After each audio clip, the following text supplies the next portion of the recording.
This show is brought to you in part by Magic Financing, featuring Monthly Edition. They can help you get auto financing for anything. In business for over 32 years, Magic Financing is dedicated to customer satisfaction. If you've got credit issues, they have the answer.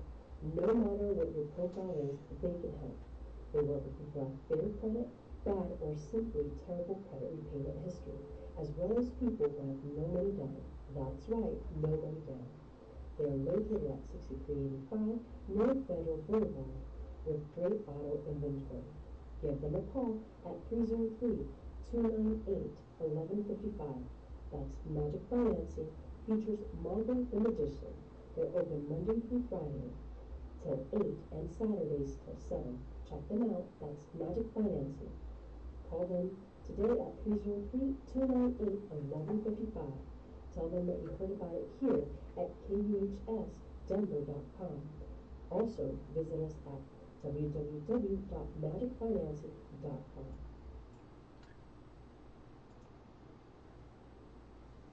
Good afternoon and welcome to the Council. I'm your host, Charlie Pacello. Welcome everybody. Thank you for tuning into the Council today. We are very excited to have the guests that we have on today. I can't tell you how excited I am to have them on. We met in the most auspicious way, and being that the Council here is dedicated to helping people heal from trauma and depression and being able to give people the tools and the resources available out there to help you to understand that you have people that can make a difference in your life, and so that you don't have to carry this all alone, and that there are people out there who are ready and able to support you. That's what the Council is all about. So thank you so much for tuning in today. We are broadcasting live here in beautiful Denver, Colorado.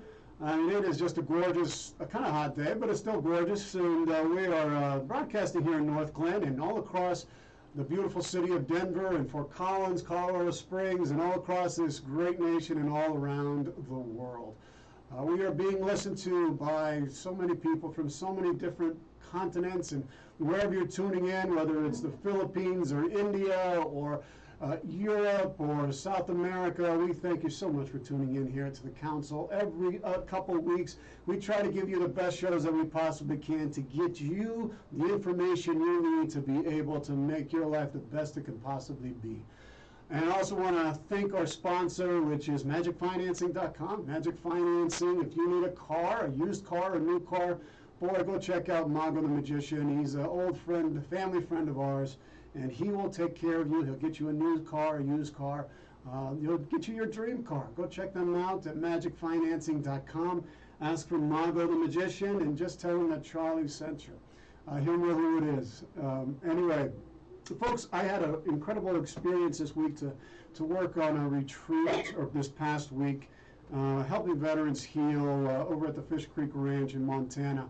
It was one of the most incredible honors that I've ever had the opportunity to do. We had some incredible men. We would be so proud of the men that were in this group and those who served, and how they were now able to do this deep healing and soul work and mix it with activities that help them to move through it, and to watch the movement from collapsing into the room to moving where they can carry it with dignity and strength was just incredible. And I just felt so blessed to be able to move the work forward. And today that's where we're kind of doing that same thing. We're informing people about another organization that is carrying out the mission, helping veterans to find the resources that they need so that they can live and heal and recover, and being able to find where they can find how to get out to a home, or how they can get a job, or anything that can give them the things that will give them the important, consistent care that they need. It's amazing. These people, both the men and women, they were willing to go out into danger for people that they don't even know, and willing to sacrifice and give their lives for it. And, it's our social contract. One of the things we want to do is repair that social contract, because we owe it to them, because they are willing to make the ultimate sacrifice, and we need to do our best to give them the resources they need that are available out there that very often they can't find because they just don't know of the organizations that are out there to help them. Well, one of the organizations is Code of Support Foundation.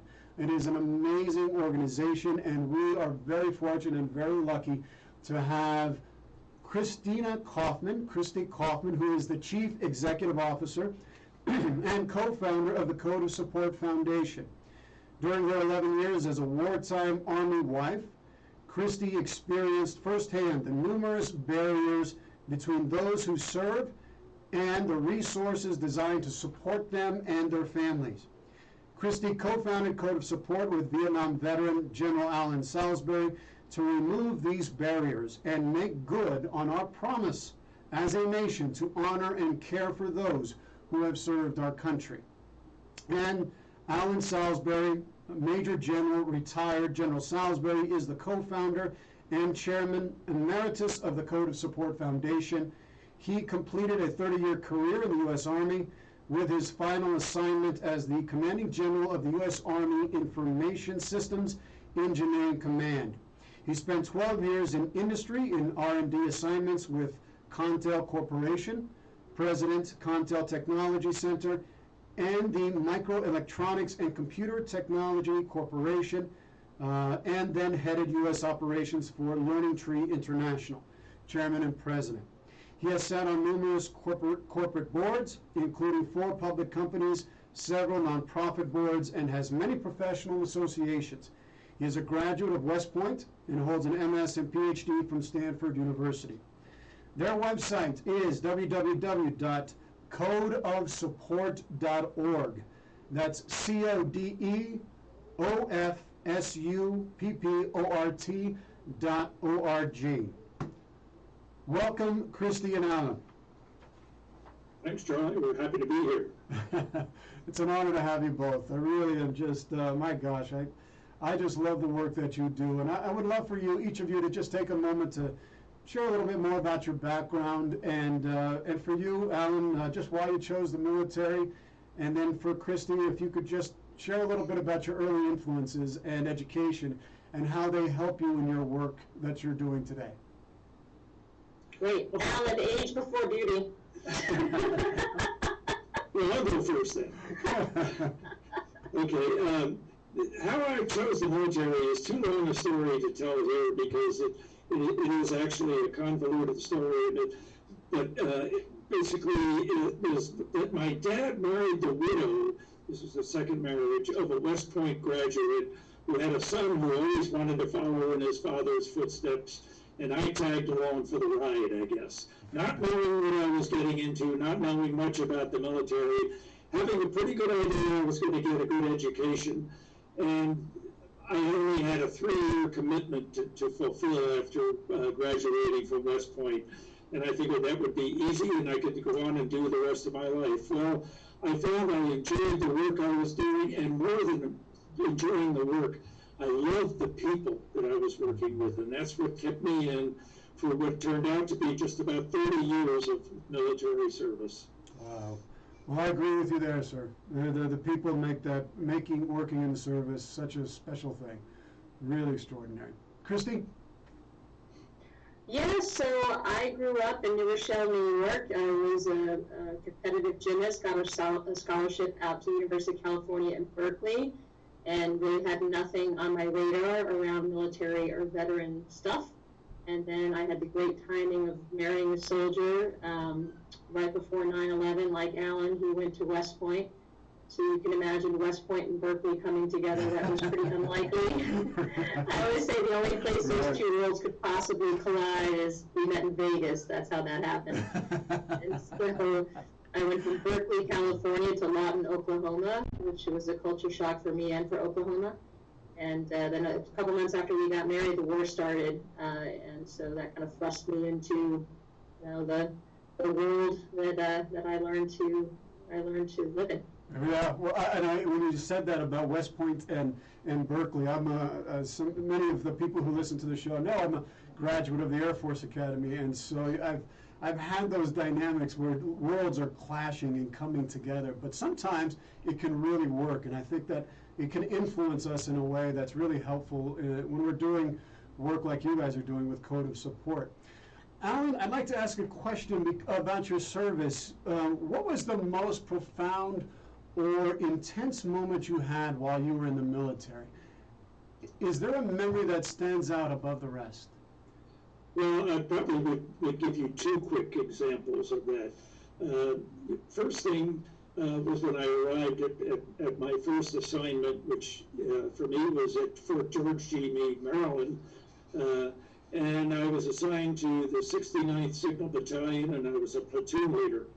And, you know, you get a lot of summer training and classroom training and academic views of what you're going to be doing on leading soldiers. And when you finally meet the first soldiers, and it was about 45, I think, in that first platoon that I had, you realize that these guys, if we go to war, are dependent on you.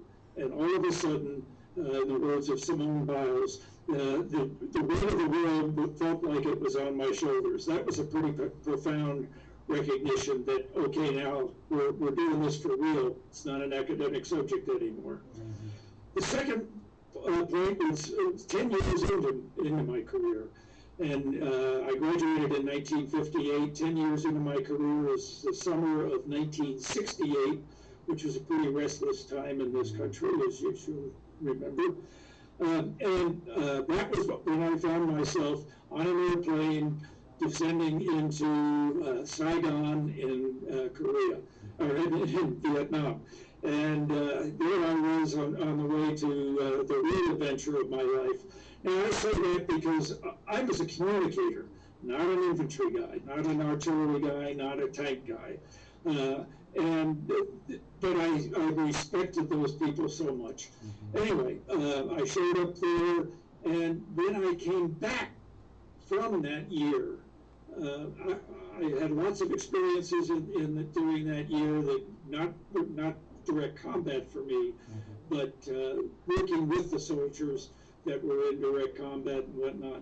But it was the moment of getting off the airplane back in the United States and realizing these people outside the airport are there to really throw stones at me, verbally or if not physically. They blamed the war on those who fought it. And that was a profound recognition of no good deed sometimes goes unpunished. But it also stayed with me that we have to educate the American public much more as to why the soldiers, sailors, Marines, airmen, and Coast Guardsmen, etc., put on the uniform and protect and defend the Constitution of the United States. They do that, and they do what they're asked to do by their country, and the American people need to appreciate that and understand it, unlike so many other countries where the military might have a mind of its own. And that's very true. And as the son of a Vietnam veteran, I think it very, what happened to the soldiers and the airmen and the sailors and all those, the Marines that fought in that war, what happened to them when they came back was disgraceful. And because whether you agreed with the war or not, those men and women, they fight for a different cause. They fight for something bigger than themselves. They fight for their country and the Constitution. And it's that they're going out to do what their country asks them to do. You've got to support them. You've got to take care of them. You've got to understand that they're willing to sacrifice their life for you, whether they like you or not, so that you can continue to protest. You can continue to do those things. For that, they give you that privilege, and it's a privilege. And so, you're so right, sir. And we needed to be able to educate the population more and to repair that social contract that was broken, I believe, during that conflict. Christy, it's amazing, your story. I was able to listen to it on a podcast that you and Alan just recently did. And I would love for you to be able to share with us how you came to be a part of the military family. I mean, it's just so fascinating. And you didn't really know much about it until you got married into it. What were some of the challenges that you faced moving from the civilian world to the Army life? And what stands out that most people don't realize? If not knowing much about it means like I knew nothing, yeah, I knew nothing about it. That's what happens when you meet your husband in Vegas. Before we were married, he was stationed in like Germany, Hawaii, Vegas, and I thought to myself, well, those all sound like good places, and didn't, he's combat arms, and didn't realize that most of those places aren't. That's not a normal place for a guy like that to be stationed. So when he told me after we got married that we were going to Lawton, Oklahoma, I seriously thought it was an island in Hawaii for a couple minutes. Like, no, it's not an island. So yeah, I mean, I think that I just looked at it as kind of an adventure. We got married again right before 9/11, and so that quickly transitioned to kind of, oh man, we got something to deal with, that I don't think the Army was really equipped for. Mm-hmm. I mean, our last war was, the Gulf War in the early 90s, and so I think that the deployments that started, pretty much a couple of years later, and the operational tempo and kind of living with that and trying to support the soldiers and families in his unit became kind of an all-encompassing thing for me. And I had graduated from college. I was going to grad school at OU at the time, but I kind of set some of that aside because I just felt like the Army wasn't going to step up and do the things that needed to be done, and so I felt like I had to step in and try to do as much as I could. And so that was my quote-unquote job for the next 7-8 years. Then he did his battalion command at Fort Bragg from 06 to 08 during the surge, and so it was a lot. I think what I realized quickly, not coming from that background and not really knowing anybody from that life, was that the people are amazing, right? So it's just, we had girls in our unit that had 5 kids and was volunteering and working, and it's the family members. And when we talk about the soldiers and the service members a lot, but none of that can happen without the family members. And so I was always super impressed by the wherewithal and the resiliency of the families. But everybody has got a breaking point, and I think at some point, maybe after a 3rd, 4th deployment, things start to get really rough, and that's what we were seeing down at Fort Bragg. And I tried my best to kind of try to help the families, but also address some of the systemic problems that really couldn't be solved at the installation level. Mm-hmm. And so, in the Berkeley girl that I am, tried to change the entire Army, and it turns out they really love when wives do that. Yeah, they do. So getting Reese in all kinds of trouble. So yeah, it was a rough period. It was also a beautiful period for a lot of different reasons, where people coming together. But Alan says this all the time, that we decided as a country to outsource our national defense to less than 1% of the population for almost 20 years. Mm-hmm. And there's a price to pay for that, and we were seeing it on the ground. Mm-hmm. And so when we moved up here in 2008, I ended up writing an op-ed that was published in the Washington Post to kind of address some of these bigger systemic issues that I wasn't really getting anywhere with down at post level. Mm-hmm. And that's what kind of really led to me meeting Alan, and then us starting KUHS Support Foundation. Well, that was pretty, you ruffled a lot of feathers with that article. I know, I read it. It was right on point, and I know there was, sometimes these things, when you run up the chain of command, and if you're not doing that, in the military, you're not familiar with that, and you write an op-ed piece like you wrote there, which was, you exposed something that really needed to be addressed. How was that, how did you deal with that? What was the response? Did it cause some problems that you needed to deal with at that time? Yeah, so, I was raised in a family to much is given, much is expected, so I really felt morally obligated to write it. I just felt so frustrated that there was these things that needed to happen, and I couldn't change them from the position I was in. And so I really wrote it out of a moral obligation, I didn't really know what the impact was going to be. And Reese, my former husband, was up for his '06 board when it published. So it's one thing to risk your own reputation. It's quite another to risk, your loved ones. And so we had a conversation about what that might look like, but we both decided that it was in the best interest of soldiers and families to go ahead with it. So then when it ran, I kind of ducked, to be honest with you, because I was getting, my third email was from the White House and the Secretary of Defense and Congress, and, people were just, grabbing at me, and I knew enough to know I didn't know enough. I was right about what I said, and if you read that op-ed, Army Families Under Fire, it stands. We are still literally baking cookies and selling them to our husbands in the motor pool. Like, that's still happening to support families and mental health. And so, I think that it was spot on, but I really didn't understand the larger ecosystem. So that's when I really put my head down to learn. My husband and I ended up getting a divorce, but it wasn't because of that article. I was getting asked that question a bunch when I was doing media, like, did these wars cause the dissolution of your marriage? And I answered that as honestly as I can, which is, I have no other perspective of my marriage than war. Like, as soon as we got married, there was a war. And so more importantly, there's a whole generation of families that have that experience. You have children that don't know what life is without their parent deploying. So it was, as I said, the operational tempo over the past 20 years, particularly the time that I was active, was it was hard. It was hard. Yeah. Well, it puts you, and serving as a commander's wife, I'm sure that puts you in a pretty tough, difficult position, because you're having to, you're 1,000 families that you're having to look after, and who's struggling with finances, and who's struggling with mental health issues, and all these things.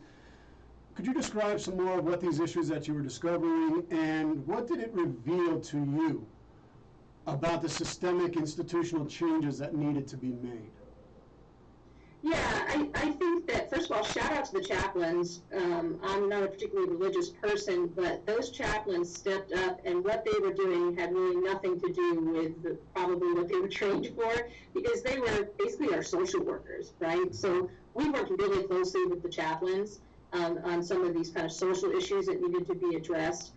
I think one of the things that we don't talk a lot about, or certainly we didn't back then, was the mental health impact on families, children especially. So we had spouses that were attempting suicide. We had kids that were going off the rails. It was a 9-month wait to get the kid into any kind of specialized therapy. So the lack of kind of social support and mental health support for the family members is what I saw the most of, because we were on rotating batteries into Afghanistan at the time. So in one battalion, we saw the impact on families when they were about to go, when they were gone, and when they came back all at once. And I was kind of in charge, quote unquote, because I was married to this guy, which is not a great model to begin with. And I had 4 volunteers in their 20s and no money. Like, that's never going to work. No, okay? that's not and going so when I would challenge, the generals and say, this is not a sustainable model, really the pushback was, well, figure it out, or you all have much more than we ever had, which is absolutely true. The amount of programs and money that they were spending was phenomenal. But just because you're spending money and creating programs doesn't mean they're actually having an impact. Right, and I think that was the challenge, is that you can't call it a win just because you spent money on it. All I know is you hired 18 more people at Army Community Services, and I still can't get this down at the unit level. I can't get enough money to pay for pizza, so we can actually get families to come out. And so that we can get the military funded life consultants and all the resources we had to them, because at that point, 3 or 4 deployments in, nobody was coming out anymore. Right? They had heard everything before. The only way you could get them out was if you provided something social, like pizza or bowling or something for the kids, and I couldn't get that. Right? I couldn't get any coverage for that. So, of course, like most command couples, we spend a lot of our own money during that time. Well, and you're running into this, and you're seeing what needs to be changed, and then at the same time, sir, General Allen, you and a bunch of general officers had this idea of, it was a preliminary idea about what code of support was going to focus on 10 years ago. So the idea was already germinating inside of you. Could you share with us what that was and how it changed and evolved when you met Christy? Sure. First off, the code of support itself grew out of in many ways, a newspaper spread in the Washington Post about less than optimum care going on at Walter Reed. And I don't mean medical care. I mean the general well-being surrounding some of the soldiers that were there for quite a while as wounded warriors and whatnot. And this luncheon group that actually I've had for about 15 years now, with 15, 20 friends that just get together, not to tell our war stories, but we dubbed it informally as the Critical Issues Roundtable because we like to discuss really interesting topics of import. We've had some impact with writing op-eds and things like that. But we started talking about, do these kids need a Bill of Rights or something like that to make sure that they get the kind of support that they need? Well, that morphed into a bigger subject. And it's already been mentioned that fewer than 1% of Americans today wear the uniform and carry the burden of defending our country.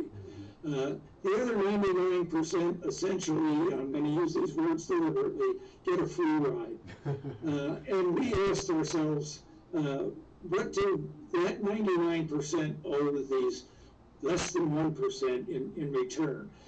Well, they have a code of conduct that they are bound by ever since the Eisenhower administration. A set of 6 articles that dictates a lot of the things that govern their lives for day to day, and a lot of it has to do with if they become prisoners of war, etc. But in the very first article of the Code of Conduct, it says, I am prepared to give my life in defense of my country. A very profound commitment. And that's what we said, how do you answer that? Well, Code of Conduct for less than 1%, we said maybe we should create a code of support for the other 99%. You've mentioned a couple of times this social contract. In effect, that's putting words into a social contract.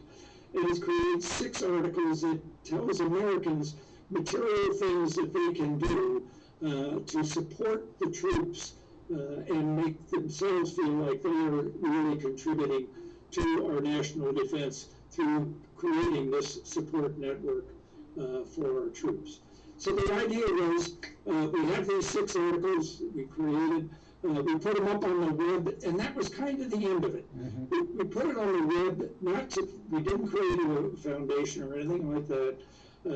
We just wanted Americans to see this. Well, about 500 came on and actually not only read it, but endorsed it.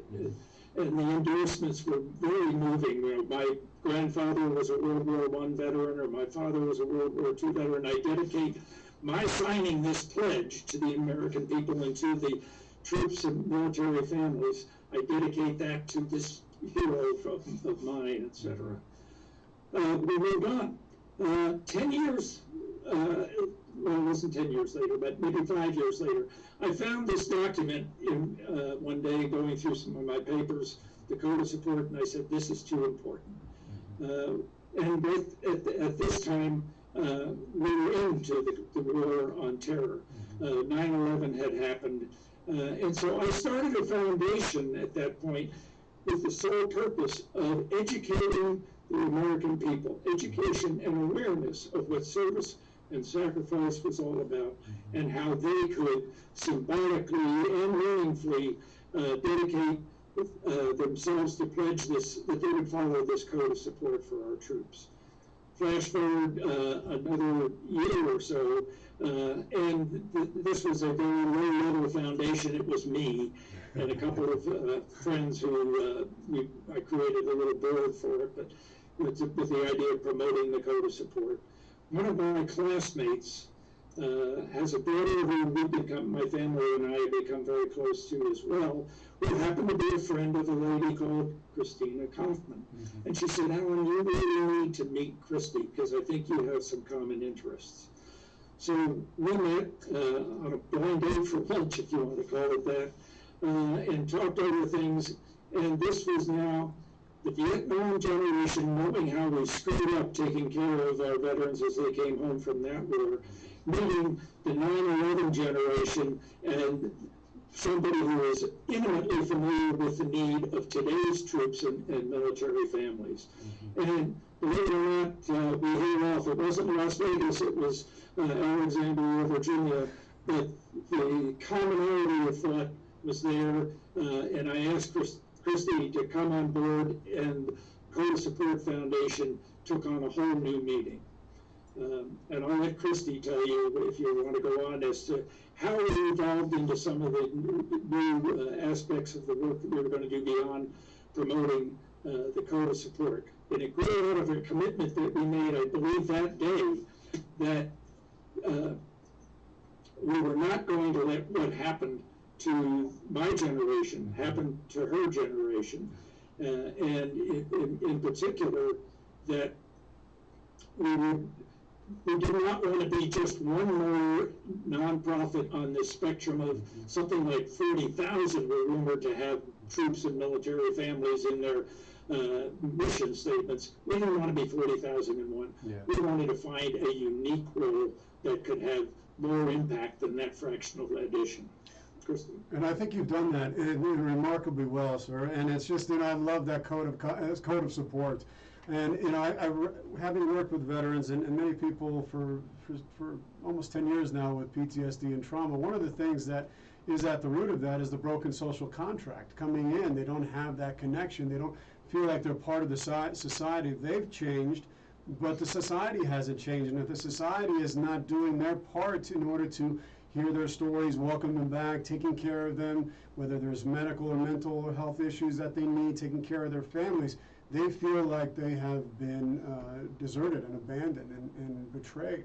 And so I just love that code of support, and I want to be able to get into like the details, because I think it's so important for people to actually say it and just to know what it is and to sign on it, because that is absolutely what is part and parcel of what is missing in the dialogue. Because I remember taking that code of conduct when I swore in, and I said I'd be willing to give my life up for our liberties and our freedoms.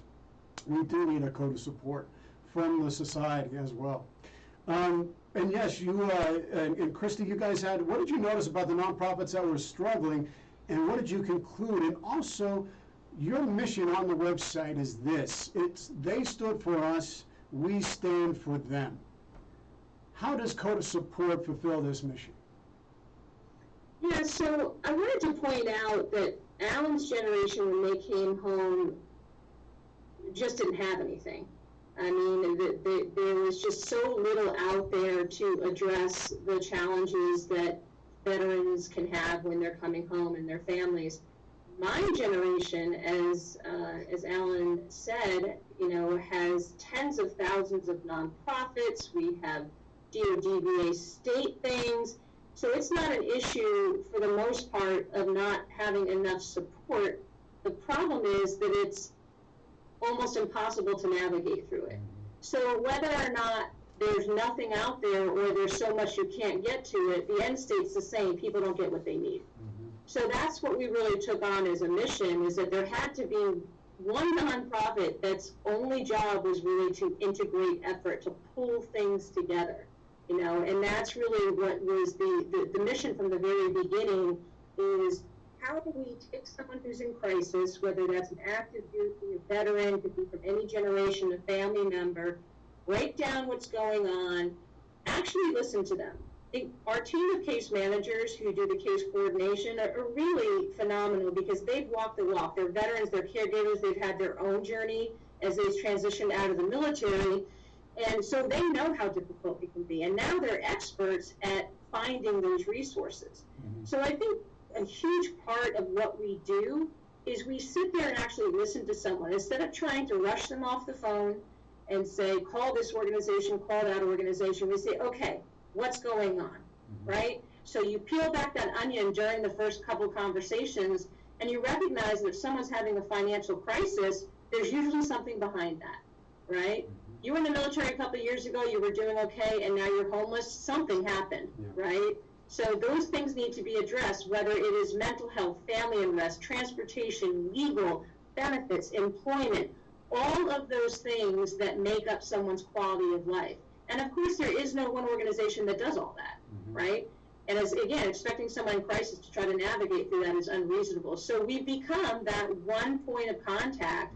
Instead of the veteran or the family member having to know where to go, you just call us, all right? And we will help get you connected to the resources that you need.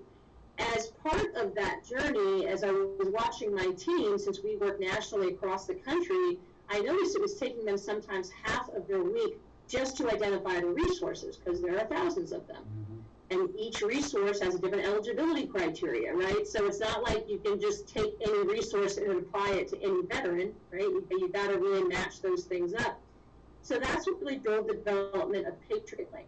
And Patriot Link is the technology platform that we've built that helps people navigate through the system. It is free. You all can go on it right now, patriotlink.org. You can look for things like scholarships for your kid, equine therapy, help with employment, help with benefits. I mean, we've taken 5 years to populate this thing, vet and verify all the programs, keep it updated, opportunities for you all using it to give us feedback on it. So we built this because we knew that even if we added a ton more case managers, the space itself needed a system by which anybody could find the door, right? So other organizations are using it, the VA is using it. So instead of when you call an organization and they say, sorry, we can't help you because you don't qualify, whatever it is, let me look at Patriot Link, here are the 3 organizations that will help you, and then you get those folks connected. So we're really using both people and technology to be able to make the connections for folks. That's amazing. Christy, that's amazing.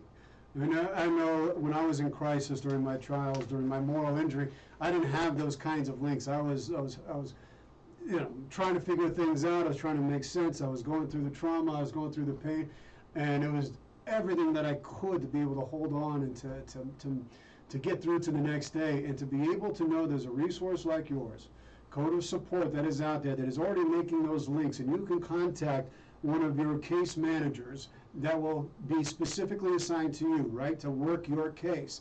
And then you go to Patriot Link, which gives you all those resources. That's a lifesaver. Do you have, could you give us some examples of the lives that you have changed at Code of Support Foundation, as a KUHS? Yes. Yeah, I mean, I think now as we're turning 10 this year, I think back to our first client. His name is Zach, a Marine, young Marine who had done a couple deployments, had 2 young daughters, beautiful wife, and we were just starting out, and somehow he called us. He was doing one of those things where he was just blasting organizations and trying to find some help, and Zach didn't even know what he needed. And I think that's the case for a lot of veterans in crisis. So I was our first case manager, right, when it was just me and Alan, and spent hours on the phone with Zach to, kind of walk him through, like, okay, take some deep breaths, don't try to take everything on at once, let's do this, and then we're going to do this, and then we're going to do this. So again, I think Zach would even tell you 10 years later, he's doing great, his kids are beautiful, he's working, he's still getting help that he needs around some of the moral injuries. But, I think that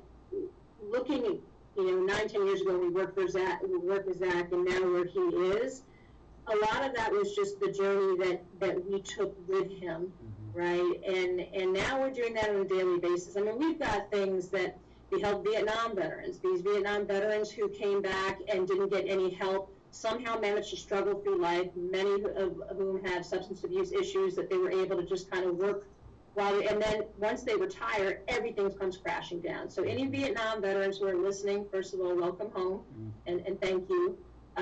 But we know that a lot of that generation totally fell through the cracks.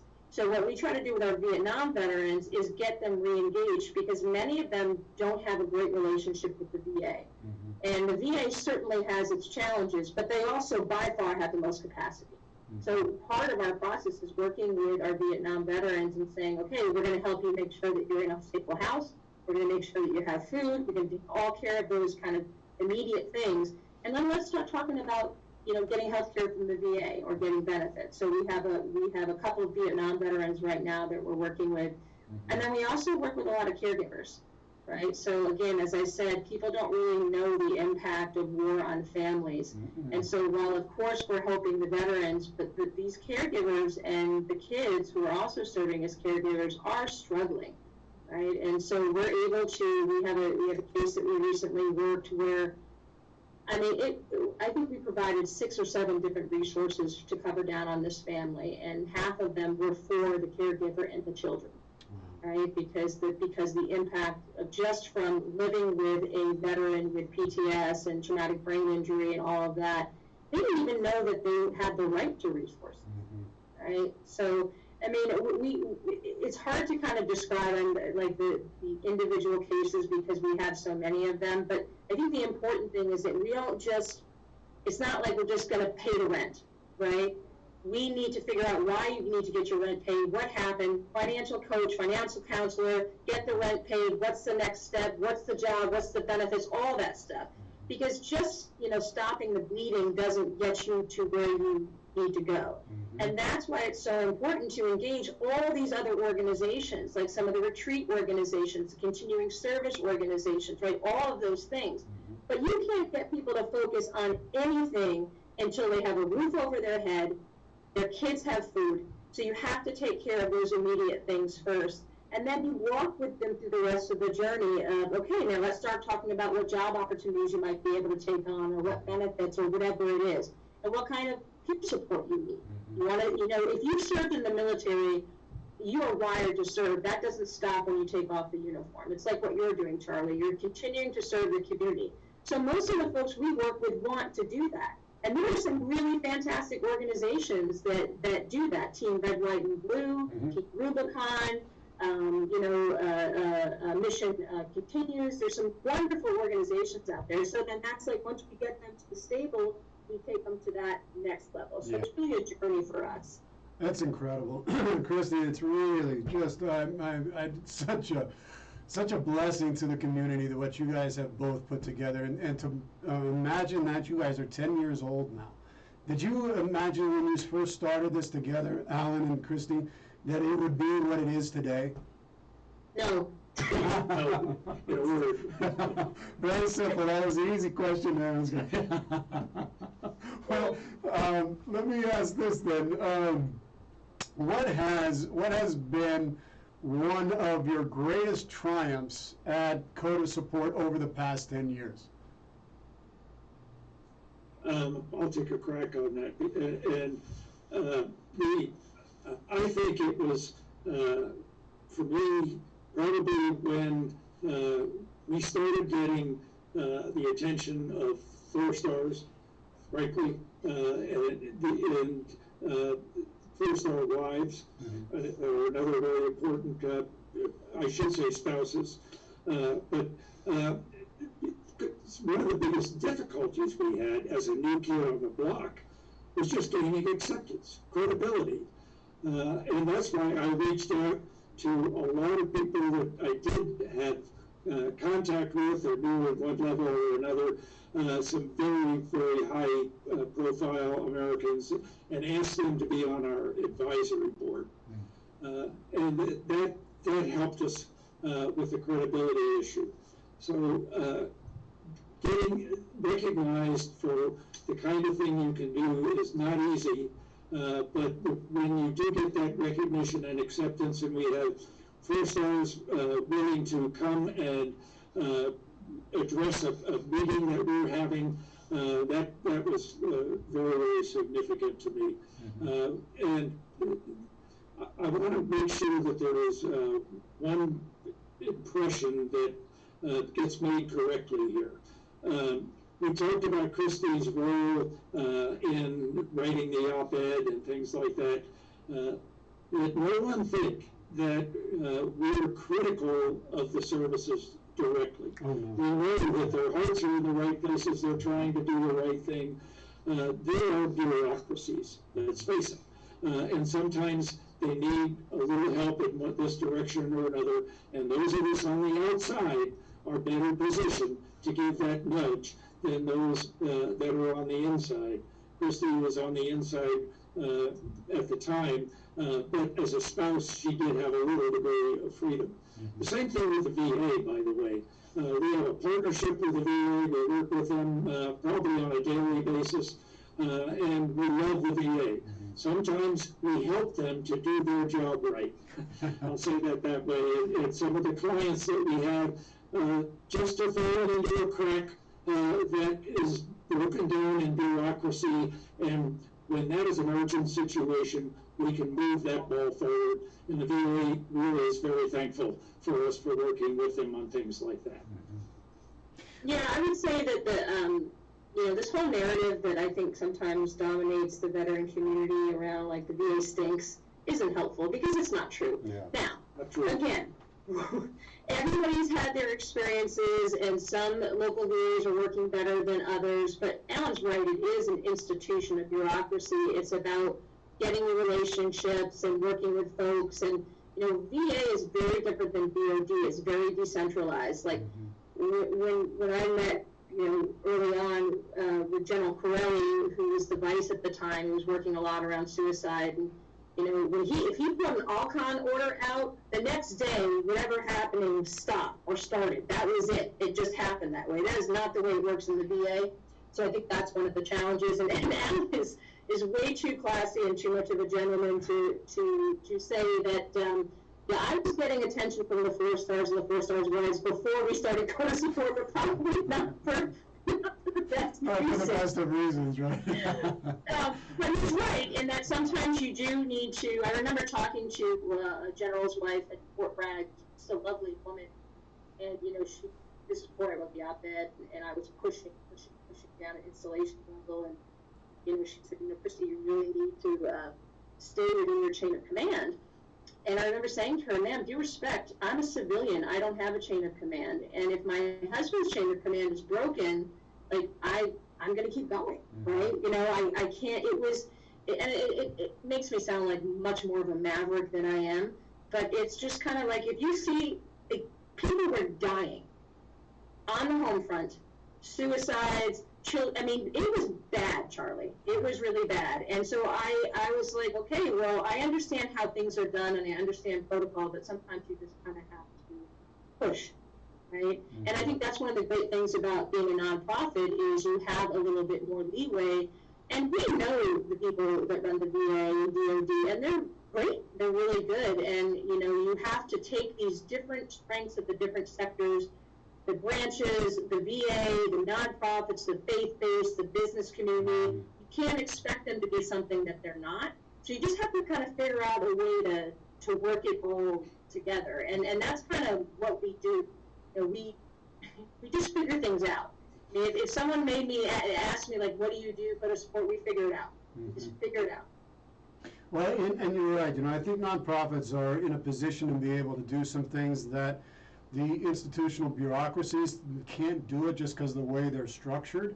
So we fill in that void, or we try to fill in that void to help to offset some of those things that they just can't do. We can do.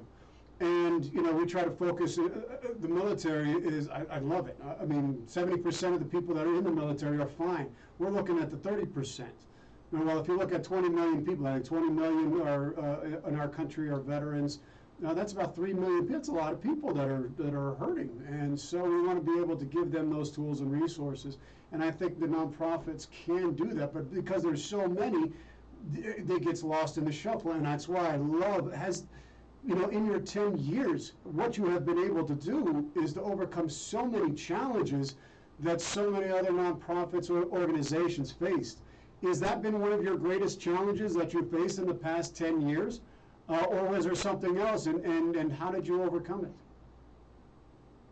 I think the greatest challenge for me personally was to kind of move from this, this reputation as kind of an outside the bounds military life to the CEO of a national nonprofit, right? So the things that some of the things that got us here were the fact that I leaned pretty far forward, and Alan helped me do that. And, but also I think that I had to shift from, that reputation to, okay, this is a serious national organization that is really transforming access to care with people and technology. So for me, that's been a journey. And, when you start a nonprofit, now and I are both pretty, idealistic, and we want to help and we want to do great things. And you have no idea what you're getting yourself into in terms of how to build a business and to make it scalable. So for me, I think that's been one of the biggest challenges and the biggest rewards is figuring out how to do that. Mm-hmm. What about you, Alan? What has been the most enjoyable thing these last 10 years or that you've had to overcome? Well, the most enjoyable thing is maybe a little bit different than having to overcome. But, Charlie, I've had 20 or 30 years in the Army, 12 years in industry, and I'm very proud of the accomplishments that I had, both in the military and in industry. This, without a doubt, is the most important work that I have done. I've said that before, and I'll say it again many times because it's true. And when you can actually meet some of these people who have been on the other end of the phone for our case coordinators for 6-7 months working through things, and you meet the family face to face at some opportunity, and you see how they're thriving, there's no replacing that as reward, psychic reward for what you're doing, and you're seeing the living impact of that. I'd like to add to what Christy said, was saying a few minutes ago about some of the rural here. I'm thinking of, Patriot Link takes this wall of support organizations and narrows it down into 20 basic categories, and Christy has mentioned most of them, financial support, mental health, et cetera, et cetera. And then there's subcategories within all of those. Many times, and Christy can give you some great examples, I'm sure, but when our case coordinators are working through and doing an assessment of what this family needs, there's a lot of things that don't fit into any of those 20 boxes. And that's where Christy says, you've got to figure it out. And I've said, I'm an engineering guy in my professional life, and these are solution engineers. So much of what we do is figuring out the things that fall through the cracks. And you can't put a price on that in terms of being able to come up with a solution. So it's easy to say, that's not in our mission statement, we don't do that, try somebody else. Or on the other hand, you can say, well, we've never had that situation before, let's figure out how we can make that happen. And we have some wonderful partner organizations that help us make that happen. If we have to buy a septic tank for somebody who's trying to move into a home they built themselves, and that's a real life situation, we have people we can go to, organizations or individuals, and they will fund it. That's amazing. I mean, we're miracle workers, and that's the culture that Christy really has built into this organization that's so important. That's amazing. Get it done. That's amazing, amazing, and that's very much. I mean, that's so comforting. That's got to be so comforting, and you feel like people actually care. I mean, I think that's one of the biggest things. People actually are caring about me and my family. And I know there's a video on your website with Jason on there. There was a rather beautiful story that is. I highly recommend people, when you go to their website, KUHS.org, go check out that video. It's about 3 minutes long. It's beautiful, and it just really reflects. Go ahead. Yeah, Charlie. I want to leave people with a couple things. Number one, you are not alone, even if you might feel that way. I know there are people out there listening feeling like there's no one out there for you, no one cares. It is not true. We had a client a couple of years ago who was really struggling with his mental health, and we actually got him to the VA hospital, to the emergency room, and he was sitting in his car and didn't want to go. So we put out on Facebook, hey, we've got a combat Marine who really is struggling to walk in that door, give him some encouragement. Within a half hour, we had 100 messages, and we were texting the messages to him from Americans to say, please go in, we love you, thank you, you know. So it's, even though it feels like you might be on your own, you're not. And if you need help, please reach out to us at codeofsupport.org.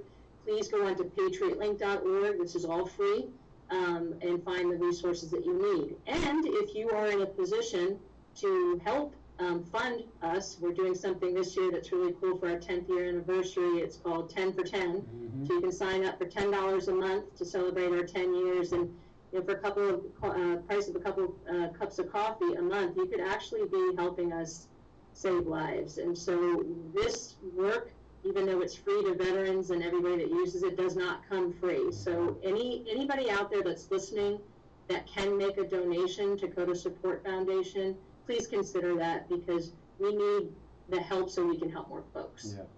And I love that you brought up that 10 for 10 campaign. I think it's brilliant. It's an easy way for people to participate, and you are doing the work that's really helping the veterans, the caregivers, the families, and it's a wonderful way to be able to help serve others in a way that, it's very easy to do. And we spent some time reflecting on the past 10 years. What's your guys' vision for the next 10 years for Code of Support?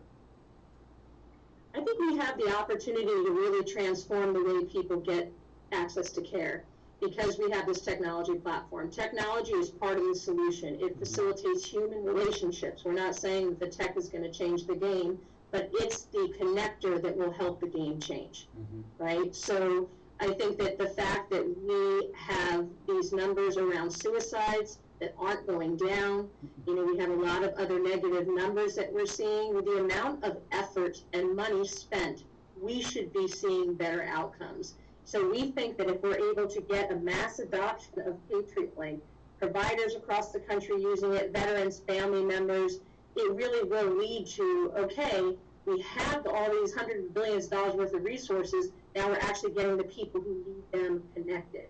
So the goal for us really is to make that happen, to get Patriot Link upstream in the transition process. When you get out of the military, everybody knows that you go through TAP.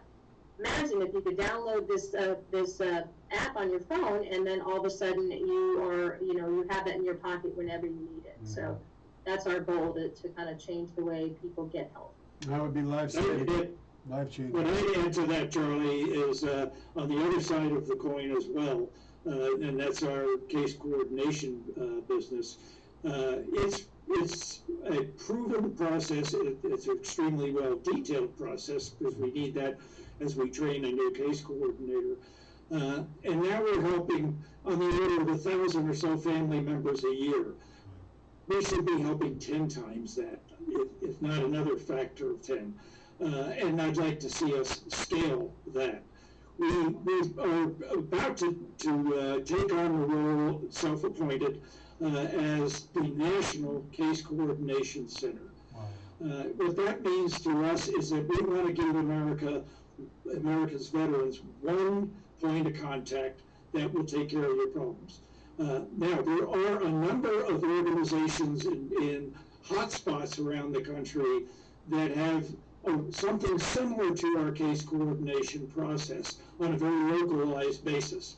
When we get a case coming into us that is in their territory, we do a warm handoff. We have relationships with all of those. So basically, we're establishing the National Case Coordination Network, and we are the National Case Coordination Center. That's all part of this scaling to be where we can be. That's amazing. Do you have any events that are coming up, and how can concerned citizens get involved with Code of Support Foundation? Yeah, we've got a few really cool events coming up. Right now we have something called Archer's Challenge going on. So for those of you who like to exercise, you can go to our website and sign up for Archer's Challenge. It's 100 miles in a month, and you can do it by walking, Orange Theory, whatever, and you can do peer fundraising. So you'd be raising money for Code of Support and getting exercise at the same time. So that's Archer's Challenge. We also have Toast to Our Troops coming up. That's going to be virtual, so y'all can donate for free. That's October 7th. So any of you guys that have potential corporations that want to sponsor, that's another way to get engaged. And we actually have a really cool thing on our website called 99 Ways to Serve. And if y'all go there, you can check out interest areas, like if you like dogs, if you're into, law, you can look up those things, find organizations that are doing that, and potentially volunteer with them. So we're really trying to kind of spread the wealth and make sure that people know about the opportunities to serve either with KUHS support as a volunteer and or in their communities and other organizations. Fantastic. Again, folks, that is codeofsupport.org. That's www.codeofsupport.org. We are at the end of the show today, folks. Thank you so much for tuning in. Before we close, I want to do a quick shout out to our station here, KUHS Radio TV Denver. We are broadcasting live here in Denver, Colorado, broadcasting all across the nation, all around the world. Thank you, Henry, and everybody in the back that makes all this magic happen, make it easy for all of us to be able to enjoy. Couldn't do it without you. Thank you, Alan and Christy, for being on the show with me today, and it's just a privilege. You are always welcome on the council. Would love to be able to continue to have this dialogue with you as we share these resources out to the wider world and to our veterans and the veteran community. Before I close off, I always ask my guests a very simple question, and I would love for both of you to answer that before we close. Christy and Alan, if you could give one piece of advice, one bit of wisdom from your life experience, what would it be? I'll start. I go back to the spell for the golden rule that it's more blessed to give than receive. And give is not just treasure, it can be time, and time is our most precious commodity that anybody has. It's also more fun, and much more rewarding to share your talent, your treasure, and whatnot with other people. There's just nothing that can take its place. Yes, sir, I agree. Yeah, I think my little piece of wisdom would be perspective. Don't let what you're feeling in the very moment inform your entire life view. We've all had a rough couple of years with this pandemic, and I know that, like, for me, it's been a real lesson in perspective. So I think those of us who struggle sometimes, and we all do, that when you are feeling down, that's not who you are, it's just where you are at that minute. So try to keep some perspective. Amen to that. We all need to do that. And thank you folks so much for tuning in today to the council. It is an honor and a privilege to be your host. We have another great guest coming up next week and all of August, so please tune in. The council is adjourned. May you all be well. May you all be free of pain and suffering. May you all be whole. God bless. We will see you next week. Peace.